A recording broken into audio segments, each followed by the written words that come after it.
Hi, good morning. Today is Sunday, August 21st.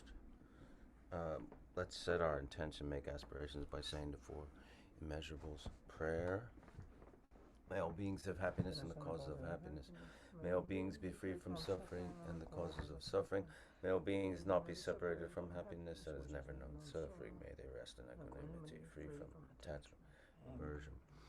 So we've been away for a couple of weeks, and during that time we hit 2 years for this class. So some of you have been with us for a lot of that time, and I'm just really happy. We had no expectations really about this at all, where it was going, or how long it would go for, or any of those things. But that's just a testament to your commitment to practice, which is good, and it's certainly helped us with our own practice and commitment to study and practice. Um, Started as a really a secular meditation class. Not having anything to do with Buddhism per se. Just about sitting meditation. Um, and through your curiosity in Buddhism, it turned into meditation really from a Buddhist perspective, and as well as Dharma talk and Buddhist discussion and topics. And as Garchen Rinpoche, our teacher, said before we started this, make sure to keep the focus on the mind, and that's what you know, that's what we're doing here. We're working with our mind. Often the technique uh, is applied to the thoughts that come up during meditation, but we're not working on our thoughts. We're working on our mind. We're working with our mind, because our mind is how we perceive, how we interact with everything, with the world. It's our interface. Uh, you may say it is basically us, but that's everything we see, we hear, we interact with, we deal with, we perceive. It all comes through the mind. So if obviously working with that mind and working on that mind is logically would follow of great importance and great value. And that's what we're doing. We're not working on any kind of religious dogma. There's a basic level of sanity and conduct that applies, right?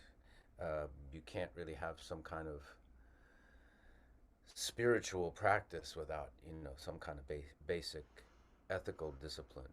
Um, in the Buddha's first teaching, the Four Noble Truths, where he taught the path, to relieve suffering, because in life there's suffering.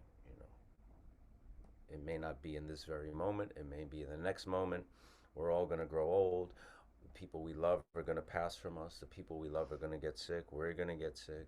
We're going to, there's suffering going on around us. We're going to experience it. Even things that are in the moment may be pleasurable, do not have any essential nature of pleasure or happiness, like ice cream. You may have ice cream and enjoy it for a few minutes, and then it's gone. Then you maybe want more, and if you want a lot of it and have it every day, you gain weight and you might have diabetes, and cause the nature of ice cream is not necessarily happiness, right? We know it can cause, you can become addicted to things like that, and you can't have ice cream 20, 30 times a day and expect pleasure all the time. You're going to start to feel sick. So even simple things that may give fleeting momentary pleasure, essential nature of these things are not. And in life, as the Buddha said, there's suffering. And the suffering really comes from not knowing our true nature, not knowing the true nature of things, thinking of ourselves as separate from everything else, and thinking of ourselves as this island or entity that exists on its own, independent and fixed in the universe and in nature. And the Buddhist view is that that is not the case. And Buddha taught in the Four Noble Truths that there is the possibility of escaping this cycle of suffering, you know, that is inherent in samsara, in life. And the way to do that is to follow the Eightfold Path, which begins with the Buddhist view of things. And the view is really the nature of things, the true nature of things, that everything is impermanent, everything is interdependent. Uh, all the causes and conditions of life arise from interdependent and dependent originations. Like, we think of ourselves as so independent and an island unto ourselves, and everything we do and everything we experience is related to other people. You know, you go into your refrigerator and get a glass of milk, and there's a chain of dependence and dependent origins of many, many beings and many things in nature that coincide for you to have a glass of milk to drink to nourish your body so you can get through the day. You know, a cow, a farmer, a truck driver, the sky, the rain, the grass, the people who put it in bottles, the people who make the glass that the bottle is itself. You know, you can go on and on with everything. The true nature of things is complete interdependence and impermanence. That everything compounded, everything in nature is in some process of decay and will decay. So that's the Buddhist view, and what follows from the view is the right thoughts, the right actions in body, speech, and mind.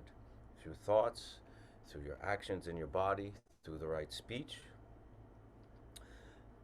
and when you through acting in the proper way, through body, speech, and mind, we have the proper conduct, which leads to the proper livelihood and the proper effort you make in life, how you approach life, and the proper state of mind, which is what we cultivate in meditation, the mindfulness, so we can have a clarity on how to do all these things, how to behave, how to use right speech, how to use right conduct, actions of body, speech, and mind, and all those things.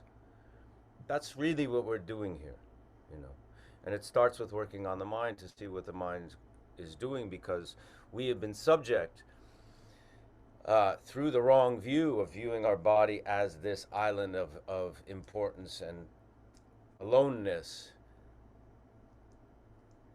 We react, we get emotions based on preserving this, protecting it, defending it. You know, negative emotions like anger and jealousy and pride and ignorance and, you know, attachment or desire and all those things. And those things dictate our actions of body, speech, and mind, and that's where we've gotten into trouble. That's where we suffer. And it has to start with this practice that we've been doing here, which is sitting and checking in, seeing what the mind is doing, really seeing with how it works. And like I said, we're not working on the thoughts, we're working with the mind. We become aware of the fact that there's thoughts that arise and dissolve within the mind, but it's the mind that we're really coming in contact with. And then, you know, through mindfulness, through having some kind of settling of the mind, like that image I love of you take a glass and scoop up water from a muddy stream, and at first it's really brown and cloudy, then you settle it down on a table, and after a little bit the sediment slowly goes to the bottom, and you have a clear glass of water above that sediment that has settled. It's kind of what we're doing with the mind, through just being calm, settling, being quiet, holding, looking. The thoughts kind of settle down, and we're left with some clarity. So with that, let's practice, let's meditate. We'll do a little bit of a review since we've been away, and we're starting our third year together, so I think it's a good, we may have some new people. I think it's a good day to just, you know, it's always good to go back to the foundations of practice, no matter how much you've been doing it, how long you've been doing it, because this is really the bedrock of what we're doing and of our practice. So we take our pose. If you're sitting on the floor, it helps if you're on a cushion, because it's good to have your hips either in line or above. Sit cross-legged. Could sit like this. Um, if you can't sit on the floor, if you cannot sit on the floor, you can use a chair. But if you do use a chair, same thing really applies. The hips should be either level or above the knees, and your feet should be flat. And you should not be sitting back like reclined. You want to have a straight back, but you don't want a rigid back. You want a upright but relaxed. That's kind of the key. Finding this, like they talk about the guitar string. If a guitar string is too slack, it doesn't make a sound. If it's too tight, it doesn't make a sound. You want some tension, but you want some pliability. It's the same thing with the body. It's the same thing with the back. So you want to be upright so the winds and the energies can move, unimpeded through the energetic channels that we work with. Get into that a little bit later. Shoulders are slightly, you know, we're not at militaristic attention with the shoulders back, but we're not also caving in. So you find that middle space.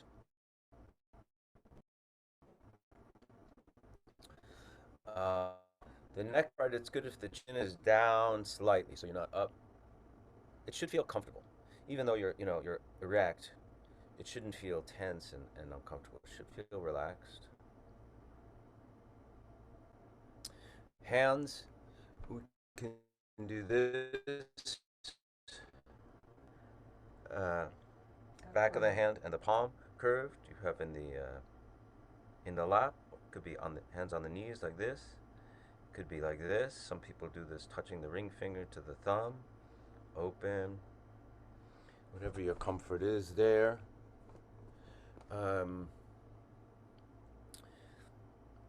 We breathe through the nose. If you can't, and that's a problem, then do what you need to do. Breathe through your mouth, but if you are breathing through the nose. So it's good if your teeth are apart, but your lips are closed. Gently, not tight, not shut. I mean, they could be a little bit apart. Relaxed. Jaws relaxed. Tongue can rest behind the upper teeth where the roof of your mouth meets your front teeth. Just relax there. The gaze is important. In Tibetan Buddhist tradition, we meditate with our eyes open. And you don't want to kind of unfocus, space out, nor do you want to be laser focused, intensely staring at anything. Kind of resting on whatever's in front of you, lightly. If you want to have something, if it's a view out a window or a flower or a picture of the Buddha, you can do that. Or just rest your gaze on whatever there is in front of you there. Again, the head is slightly tilted down. That's basically the pose. And then we work on, going to the breath. We're breathing through our nose. It's not a deep breath. It's not a shallow breath. It's a relaxed, easy breath.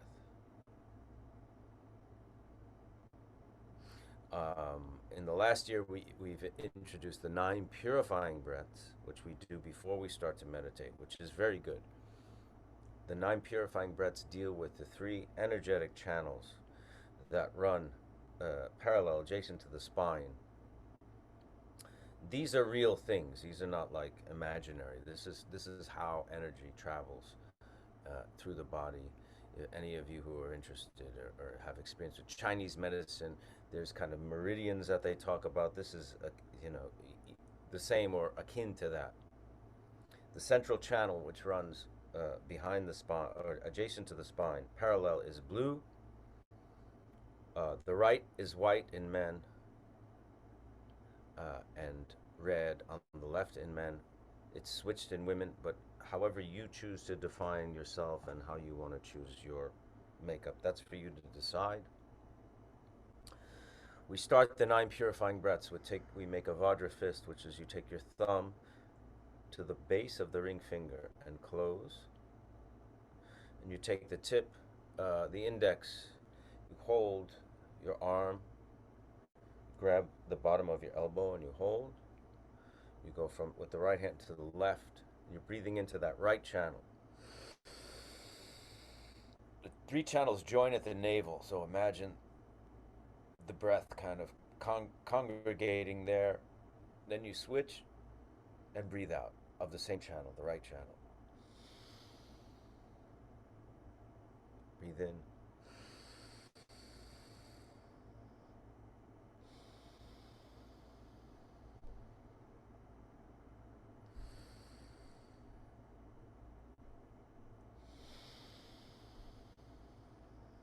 Exact same thing, opposite. Three breaths. Using the opposite hand to the opposite side. Working on the left channel now.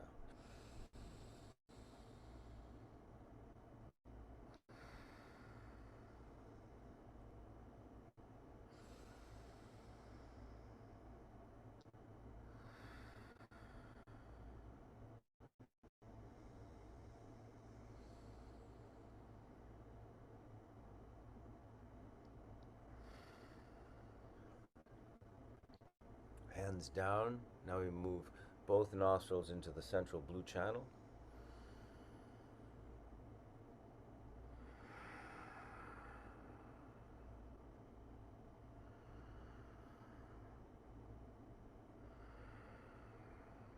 On the third and final breath, you can imagine ejecting that breath and your consciousness out of the crown of your head, merging your consciousness with all of space. And you can do a forceful ejection of that breath, like a take that into meditation.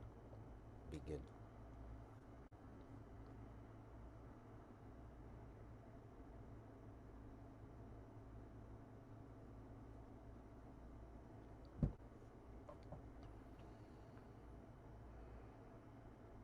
The body should feel relaxed. If you feel uncomfortable and you need to shift, that's okay. Settle again into the pose. You don't have to not force yourself to not move. Start with the breath and relax. Settle into the calm, settle into the relaxation. Settle into the breath.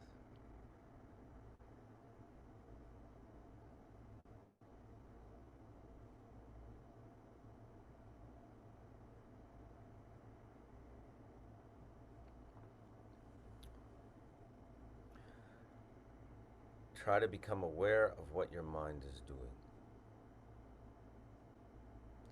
And you will become aware that you're thinking of things. I'm thinking of what I'm going to do after this. What do I do with that thought? I don't reject it and say, I shouldn't be thinking about this, I have to put that thought away. Nor do I follow it and start making plans based on that thought. Like, okay, I'm going to meet so-and-so at 1 o'clock. We're going to walk. I just become aware of the thought and leave it where it is. Because that chain of thoughts is really how we've lived our life all the time. From, thought to thought to thought, interlinked chain. One thought giving rise to the next and the next. By becoming aware of it, we can leave the thought where it is. There's several techniques that help you do that. The first and most important thing is that you have to become aware that you're thinking. Then we don't judge it. We don't reject it. Like I said, we don't follow it. We become aware. We realize it. You can imagine your mind being this vast, limitless, completely spacious, unstained, clear blue sky. And the thought is a cloud that has arisen in the sky, temporary, impermanent, and will dissolve back into it. The same thing happens to the thought when we become aware of it and don't reject it and don't follow it. It's almost like we're just acknowledging it's there, touching it, and leaving it where it is. Imagine the thought like a cloud that has arisen in this limitless clarity of the mind, and imagine it just dissolving right back in. And then you settle back into that limitless clarity, great natural peace that is the true nature of your mind. And every time we do this practice, and we do really connect and touch and settle with that nature of mind, we feel calm. We may be agitated that day. There may be a lot of thoughts. There may be a lot of great difficulties going on. But if we really apply the practice and get into the pose and get into the breath and become aware of mind becoming aware of itself and what it's doing, and we apply that technique or a technique, take a breath, that true nature of mind shines through and brings calm and clarity. The more basic technique that we really started with is just watching the breath. Most of you have been here a while. We don't really put a lot of emphasis on that technique so much, but it is a good one if you're starting and if you're not, which is basically you're focusing your attention on the place where your breath is moving, which is right, the edge of your, kind of where the nostrils and your top lip meet.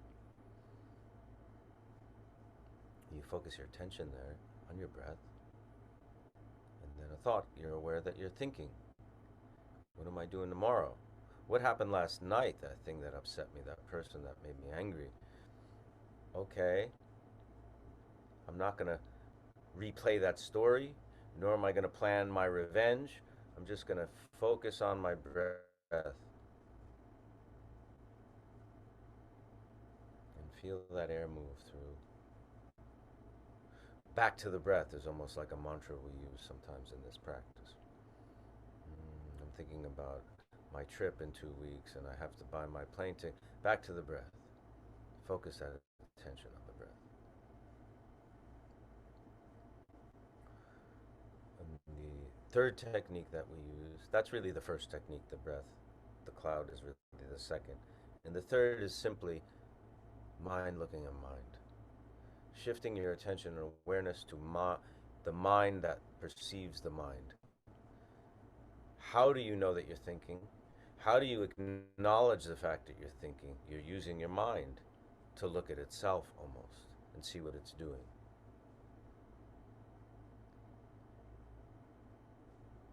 And if you really can perceive that and touch that, just the fact of awareness can liberate the mind.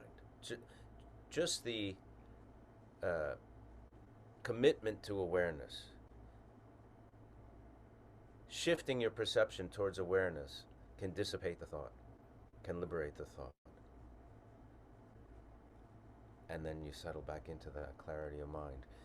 You have to have that confidence of that great natural peace, which is your nature of mind, the fact that it is really our ultimate nature of who we are.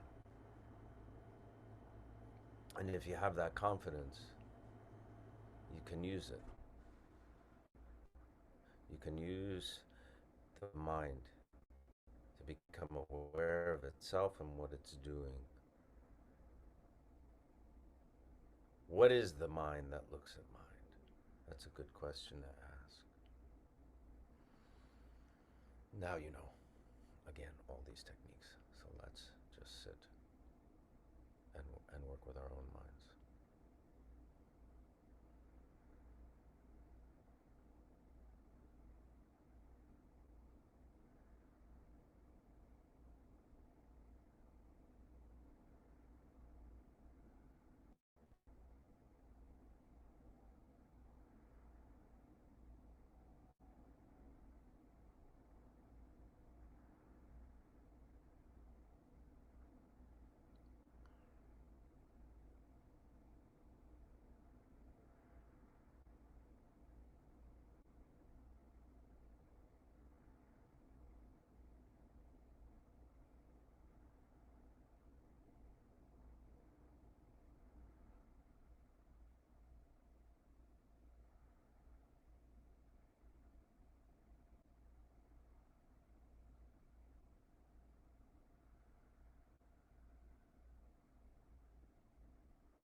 Okay. Um, just I'm going to say this because it comes up all the time. You know, a lot of people who are interested in meditation sometimes they'll tell me they're interested in pretty much everybody. Pretty much everybody says the same thing. That they say to me they've tried it, but their mind is really busy, and their mind goes a million miles an hour, and they have a lot of thoughts, and they can't really meditate. Pretty much everyone I've ever met that is curious about meditation says the same exact thing. We all think our minds are so unique and so particularly busy and special and full of thoughts that we can't possibly meditate. None of us are really that unique.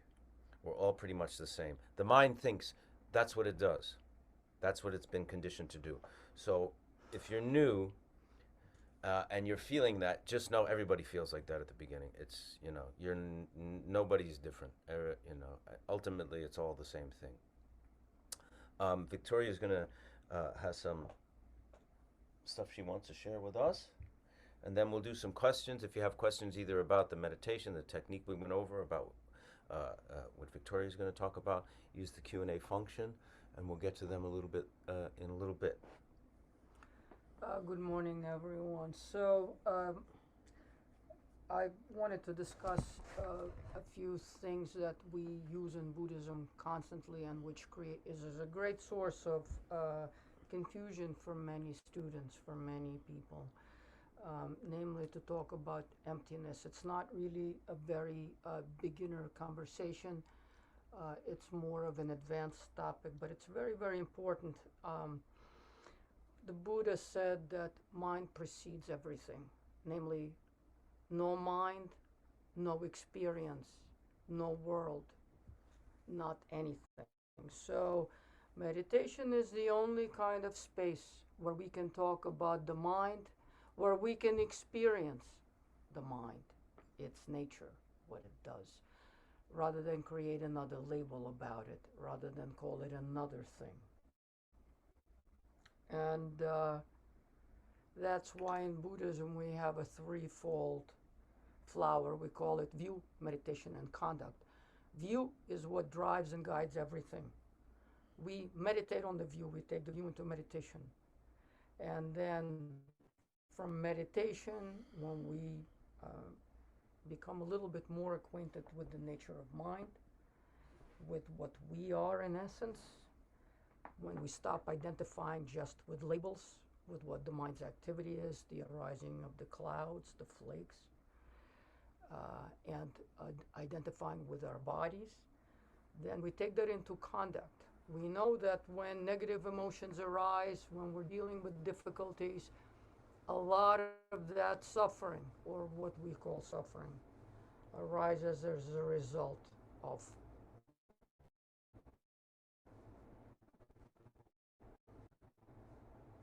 projection and protecting the self, identifying with our body, identifying with this made up conglomerate that we call the self. Um, in Buddhist world, in classical Buddhist terminology, we suffer birth, old age, sickness, and death. That is the suffering of impermanence and interdependence. It is a suffering which all of us have built in uh, the moment we come into this world in this form. But I would like to offer another working identification for suffering, and that is namely the discomfort which we experience on a constant basis because we project our desire out there. And when these desires are not met exactly how we project, we become very dissatisfied and suffering arises as a result of it. We project things we want people to give to us, to say to us, to express to us. And when there's a failure of that, when our desires are not met, instead of understanding that these are simply our projections, we think that things out there really give us pain. Actually, in reality, besides old age, sickness, and death, 99% of our pain, 99% of our suffering is our ego not meeting our projection and rubbing against the surfaces of this dissatisfaction. So those are the kinds of things that we meditate on. But today I really wanted to speak a little bit about emptiness because it's one of the very, very difficult concepts and meditative experiences, I think, that we all stumble upon. So we speak of emptiness in the context of impermanence and interdependence. These three nails: impermanence, interdependence, and emptiness always go together.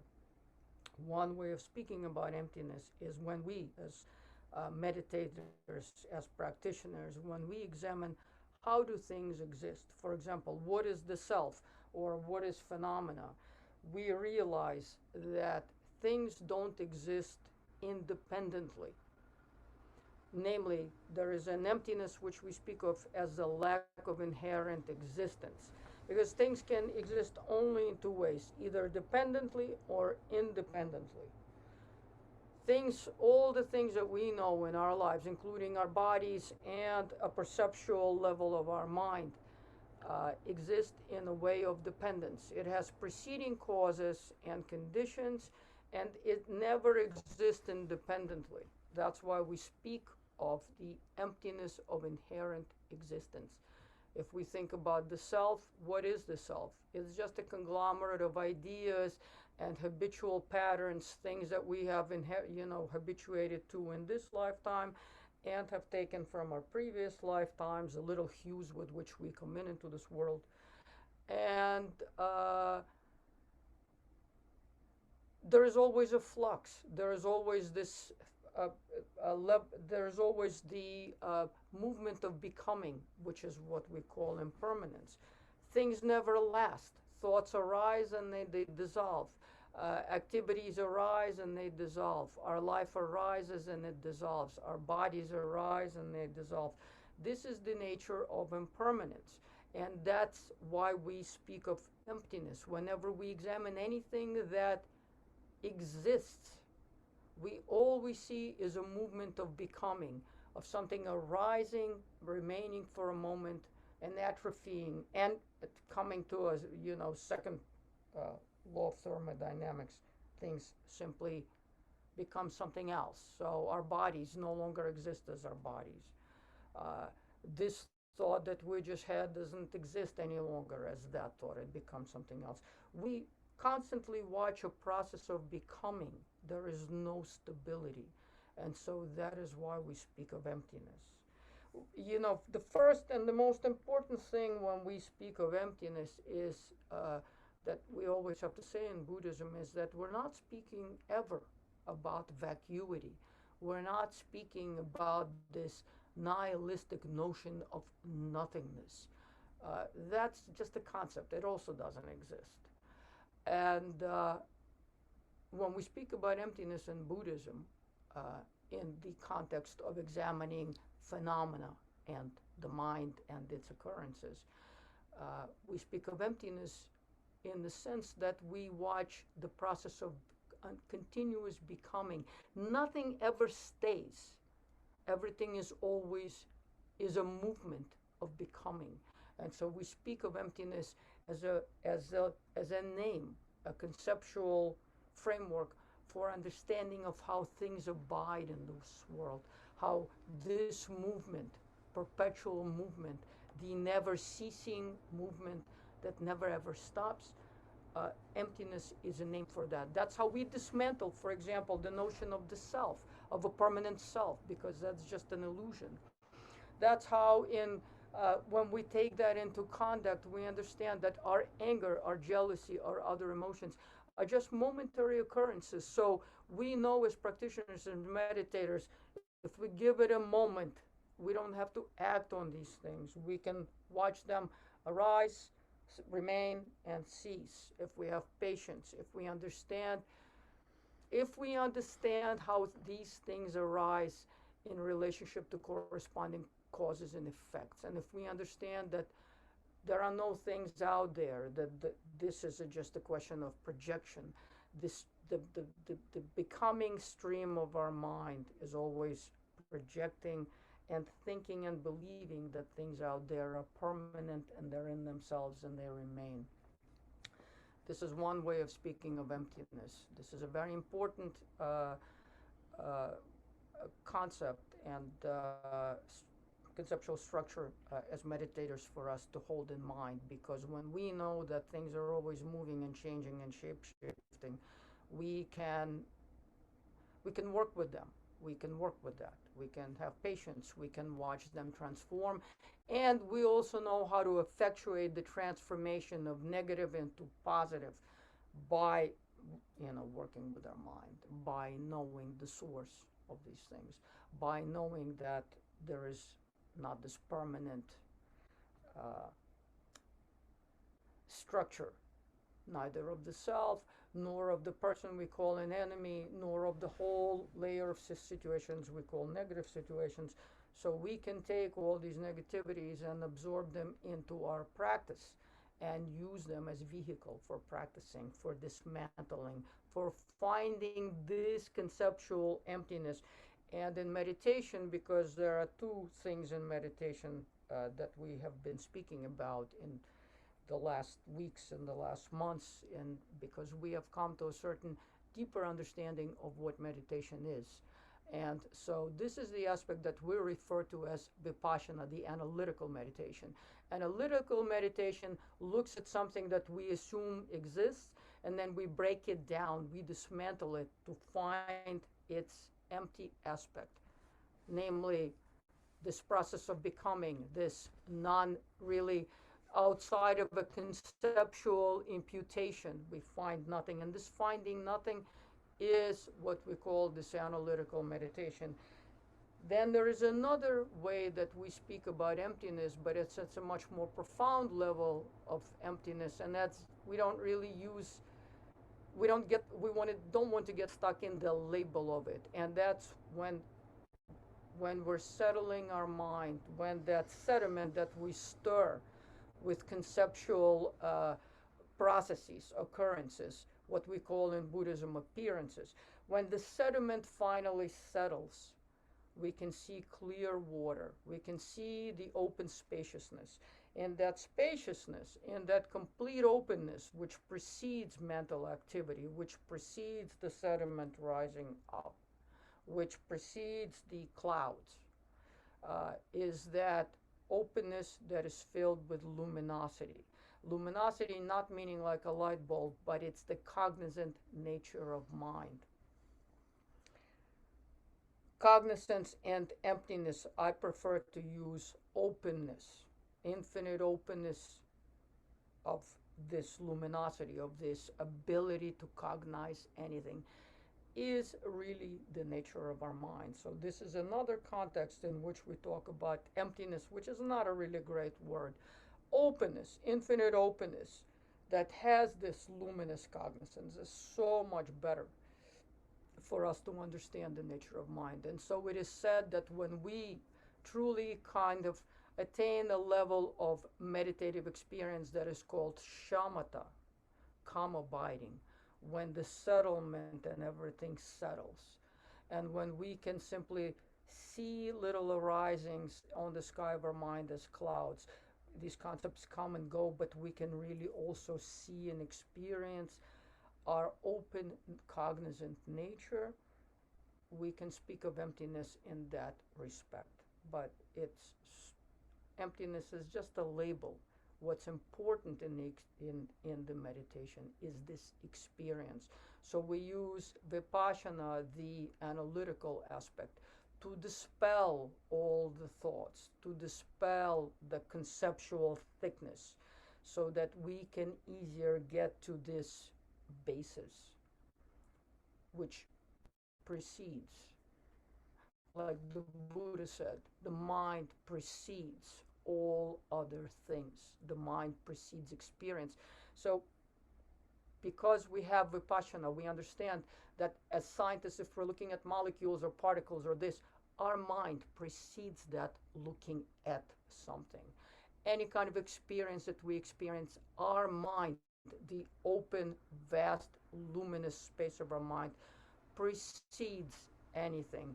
And that's what we want to get at in a serious meditative experience. We want to get through all these fluffy layers to have a direct experience of the open nature of mind. So, really, what we've been talking about in the last couple of weeks, Vipassana, we settle our mind.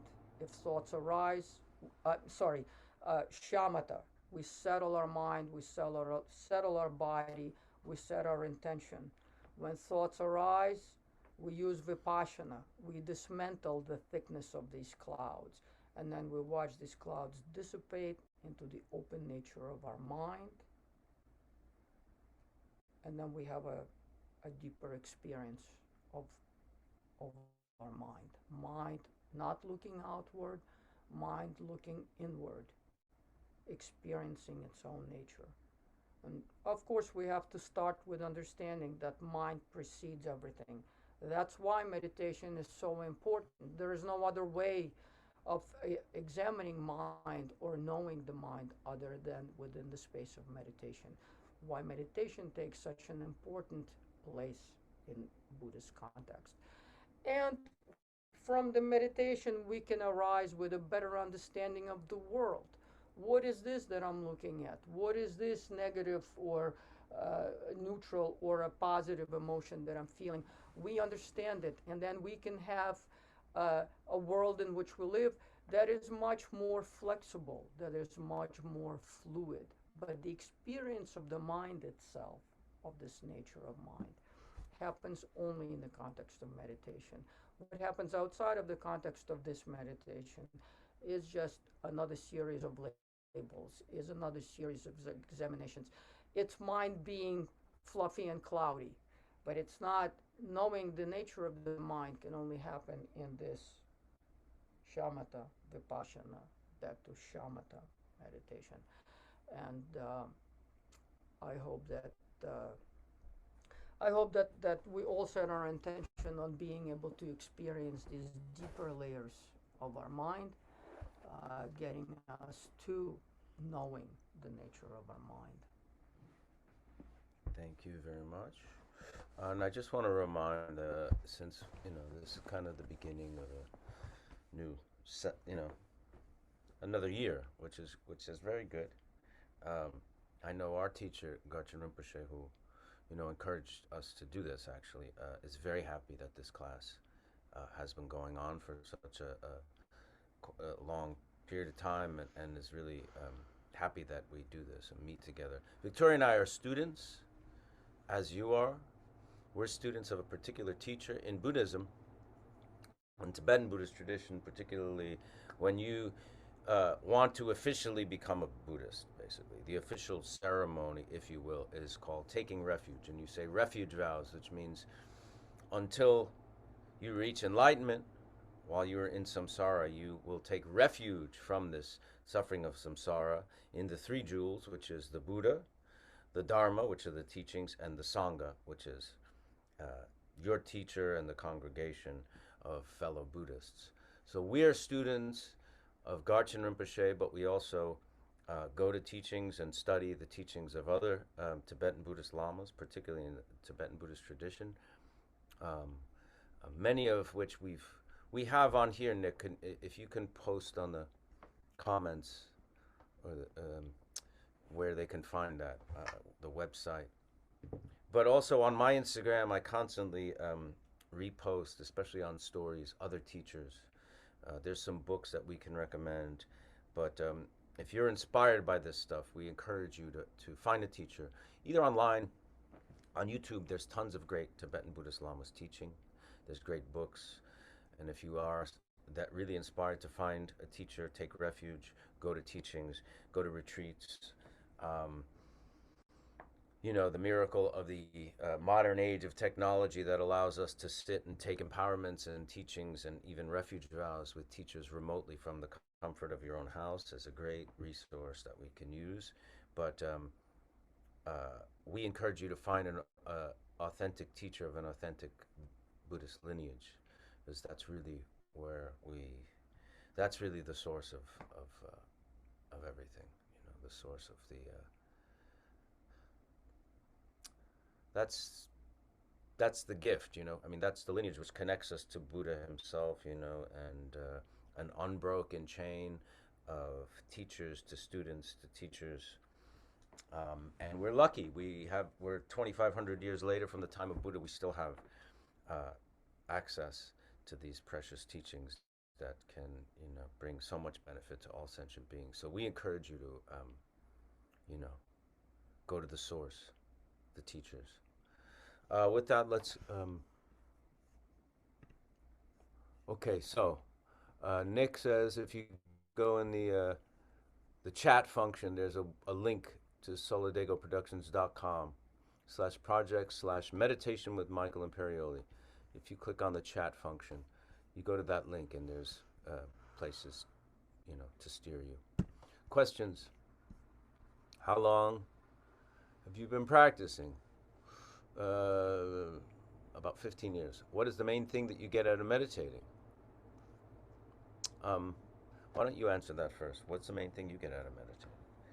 The main thing that I get out of meditating for myself is getting to know my mind, being in the world in a much more flexible way.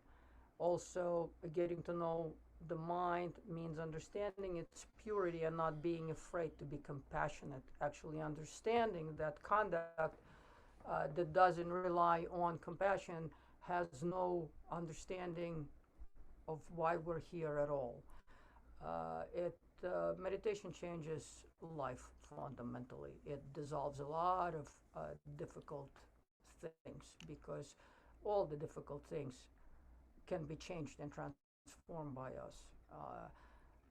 If we understand them, we don't want to maintain them. We necessarily want to transform them into much more positive situations. Usually when difficult situations remain, there is a desire to remain in them, and we, as practitioners, we know how to deal with that and we know how to dissolve that. So those are the immediate benefits. And of course, when you live compassionately in the world, what you put into it, you get out. Life is just so much better. Yeah, I echo those things. What I've gotten also is that, meditation really causes, the practice of it really leads to you having to really be brutally honest with yourself and how you operate in the world. Your habitual patterns and behaviors, things that push your buttons, things that you feel very justified in doing, stances you feel very justified in taking, attitudes you feel very justified in upholding, conduct you feel very justified in engaging in, especially with other people.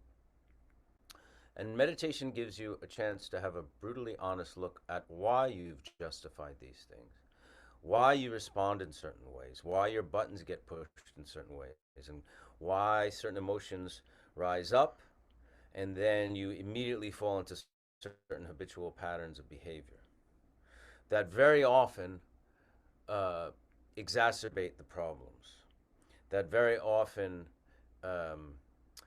deepen and fixate on the habituation, deepen the habit, enforce and strengthen the habit that has limited you as a person. It kind of can open you up a bit to be less fearful, to be less judgmental, to be in the world in a way that's more spacious.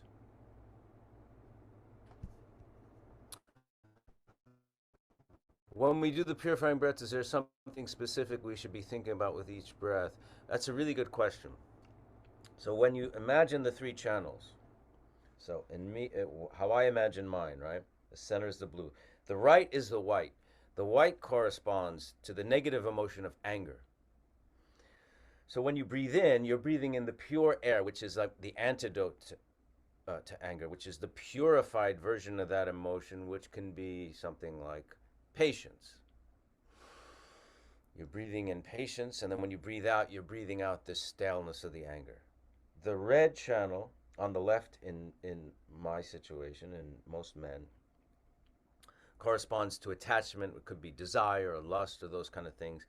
And you can breathe in the purified version of that, the liberated, which is generosity, right? Or even, what would you say, loving kindness, and expel that attachment or that desire, that grasping desire, that kind of thing. The middle channel is blue, which corresponds to the negative emotion of ignorance, wrong view.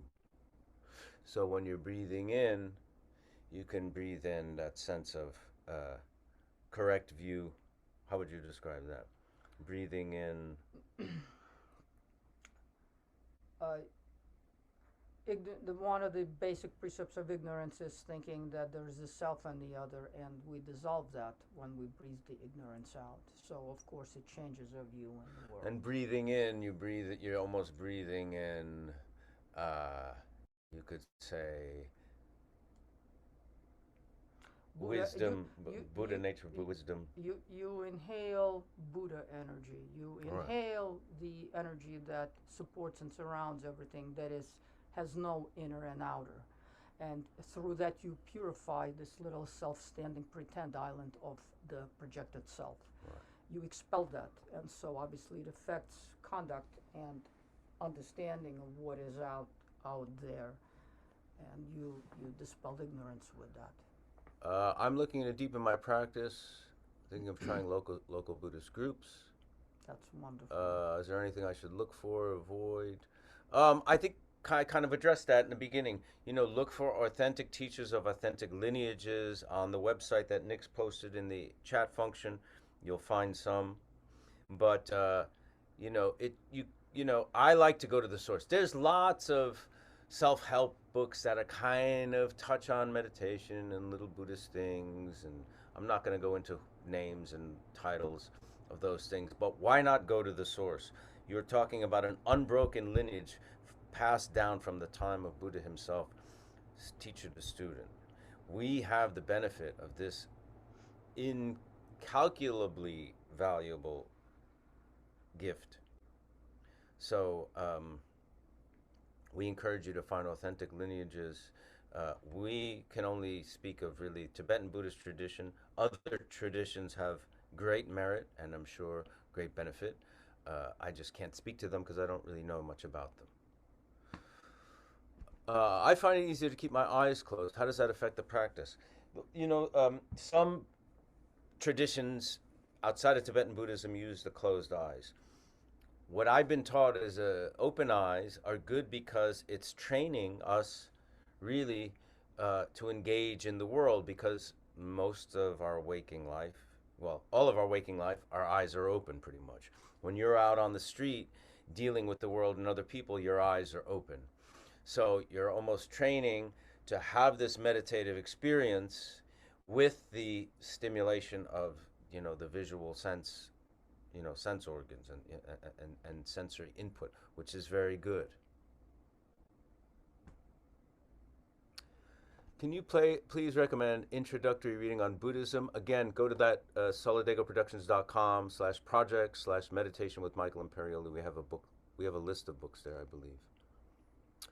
How does meditation practice play into performing? I don't really know.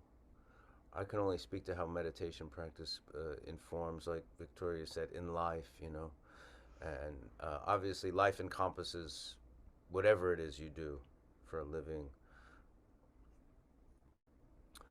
What is the separation between meditation and religion? Is that separation truly possible? Buddhism, I speak about this a lot, and I said this at the beginning of class. We're not really talking about any kind of dogma. We're trying to talk about the way things are and the way we are and the way we are in the world and the way we interact with the world and what we perceive ourselves to be and what the true nature of ourselves really are. There's nothing really religious about that. When we talk about the Eightfold Path that I spoke about in the beginning, right view, right intention, right speech, right action, right conduct, right livelihood, right effort, right mindfulness. Those things, that's not necessarily religion either. It's kind of basic sanity. I mean, obviously, if you want to have some kind of calm equipoise of mind, some more expansive sense of approaching the world that deals with, a more compassionate outlook. If you are kind of raging, out of control, speak and abusive speech and stuff like that, those things obviously don't go together. There's certain logical, sane, ethical things that come into play. So I don't really see, I don't look at Buddhism necessarily as a traditional religion. Culturally, it can have some of those qualities, but I see it more as, the truth in the way things are. Uh, in Buddhism, what is encouraged is direct perception, direct experience of one's own mind. You receive teachings from teachers, you go to group sessions and everything, but everything is directed at knowing the reality of oneself, at the reality of one's own mind. So, as much as there can be some certain sets of precepts which can guide us in our very early stages on an ethical basis, because we want to rely on precepts to help us, guide us. But ultimately, we're supposed to transcend and find the true root of these precepts based on direct experience. We want to find compassion that comes directly from our knowing how and why being compassionate is the only right way of being in the world, as opposed to being a greedy, disgusting, selfish person. We have to get at that directly. So precepts only help us in the very beginning, and that's why they exist, to kind of guide us in our very early stages of practice. In Buddhism, everything is meant to be discovered for oneself. And so, I don't know, it's never really referred to as religion. Of course, it has its ritual aspect, as everything else does, as all traditions do. But I would not call, there is no God in Buddhism, because we're trying to get at reality, not at some label. There is no one book that tells you the code of behavior and things like that.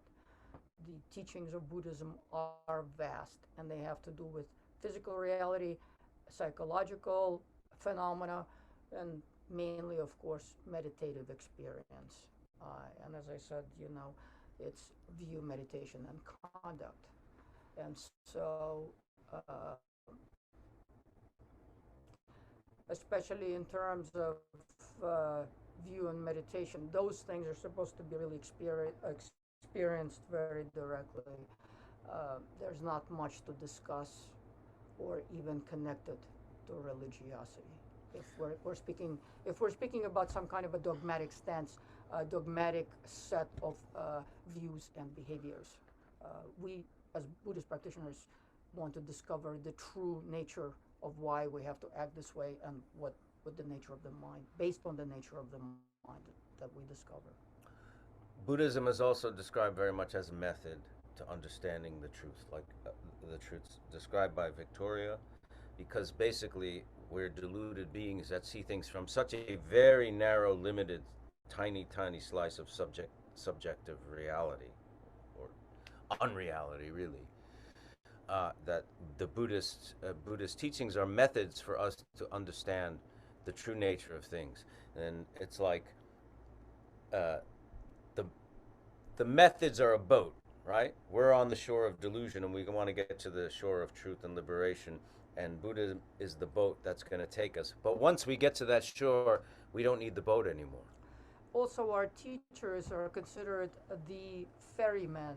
They help us. They give us teachings, but they also inspire us through their personal experience. When we see beings filled with love and wisdom, we aspire to attain to the same things internally for ourselves.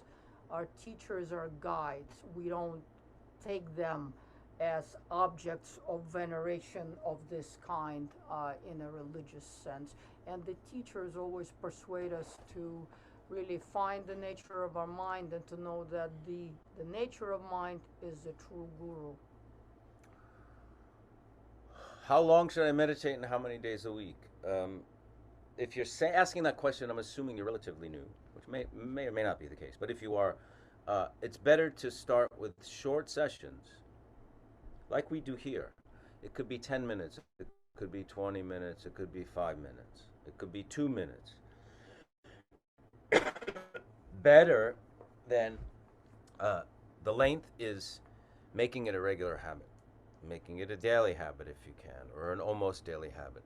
The more it becomes integrated as part of your daily routine, like brushing your teeth or something, the better the result.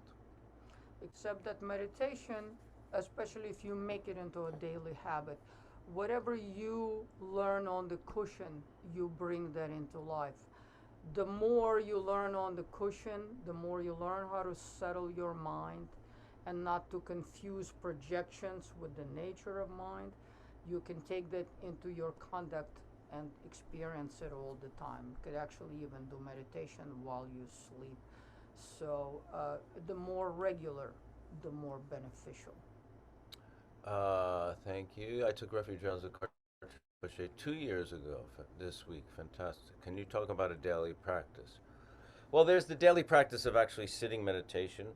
And, the more you get into it, the better. The more, if you set up a little shrine with a cushion in a little corner of your house, maybe with a little statue or an image, Buddha, something, knowing that that's the place where you do it, this is the time you do it, your mind starts to acclimate itself and automatically starts to settle into that meditative state. That's a good daily practice.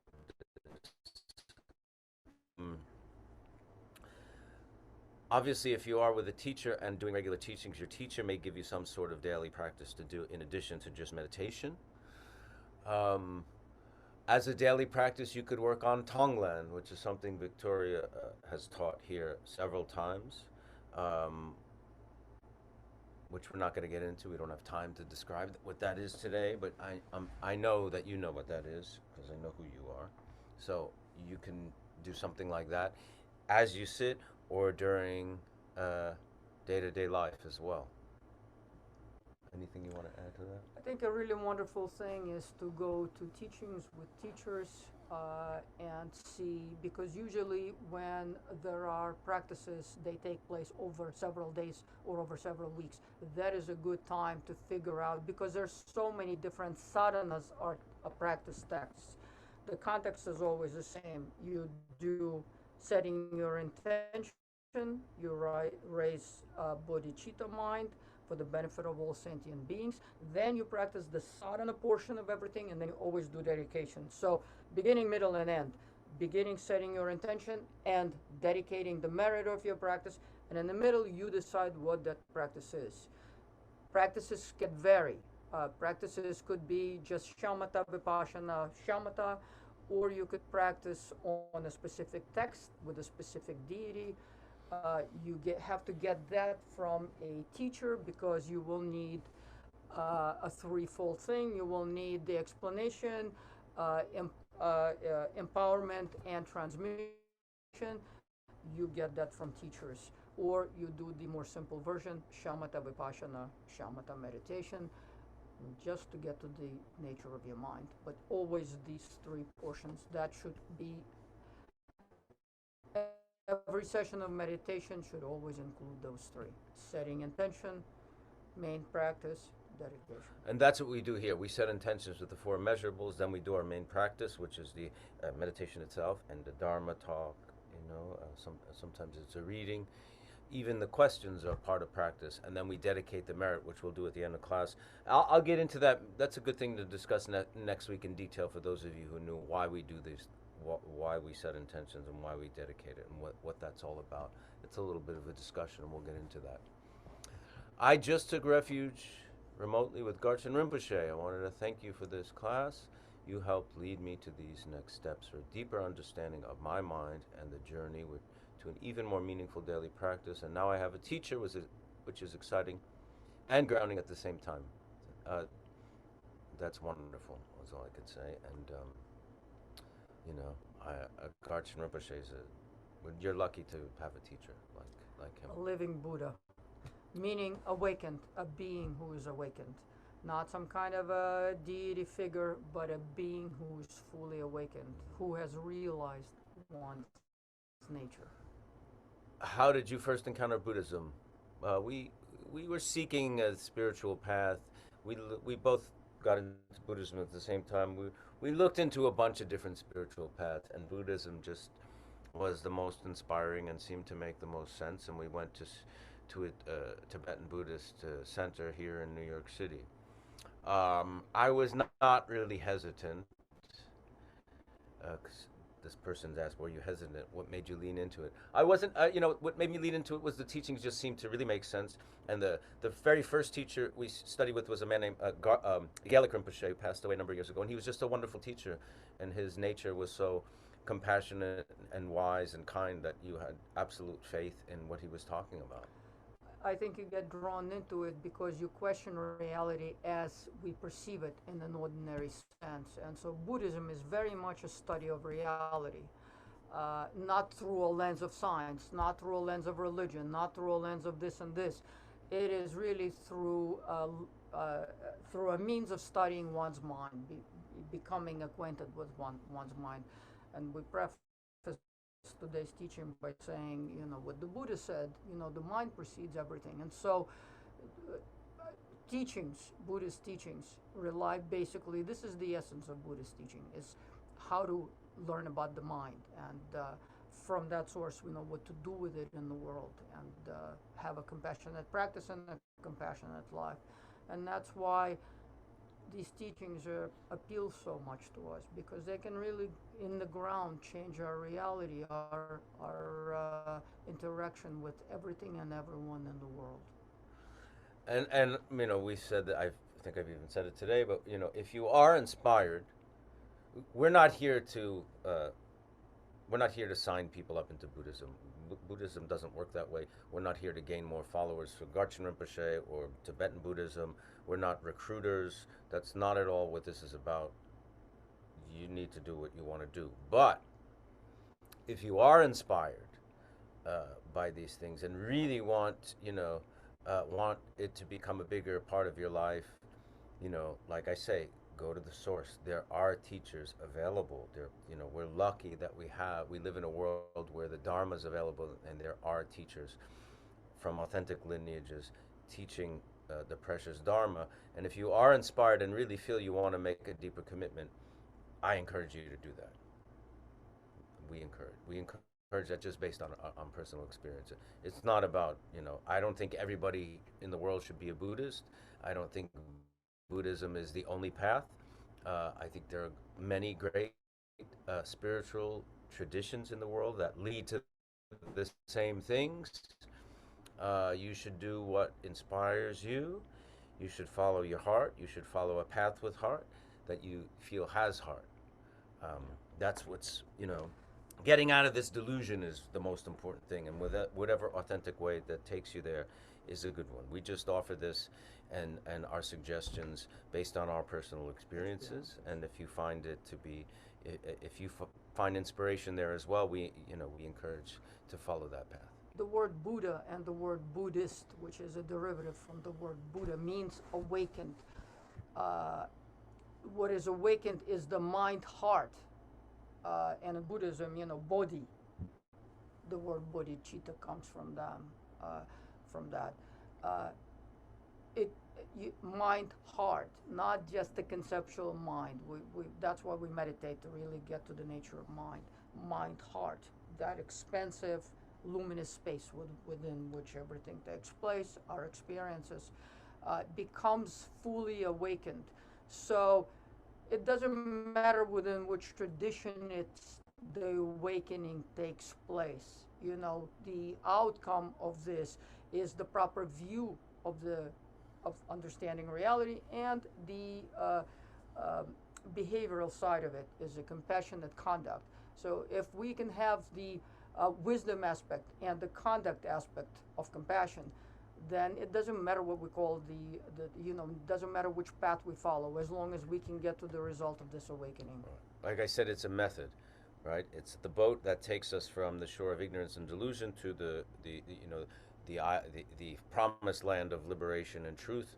And once you have that full realization and awakening of truth, you don't really need the method anymore. So it's not the method that comes first. It's actually the truth and the true view and the true nature of things that comes first. I want to thank you all for being on this journey. 2 years is when this started. If you would have told me 2 years from now we'd be doing this still, I would be shocked.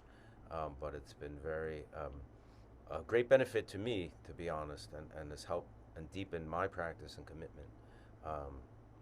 So for that, I'm indebted to you all, and your diligence and commitment is very inspiring, really, really, really inspiring. And to other Buddhists that I talk about, and some other teachers and lamas and mention it, they're very inspired and very happy that this class exists in the world.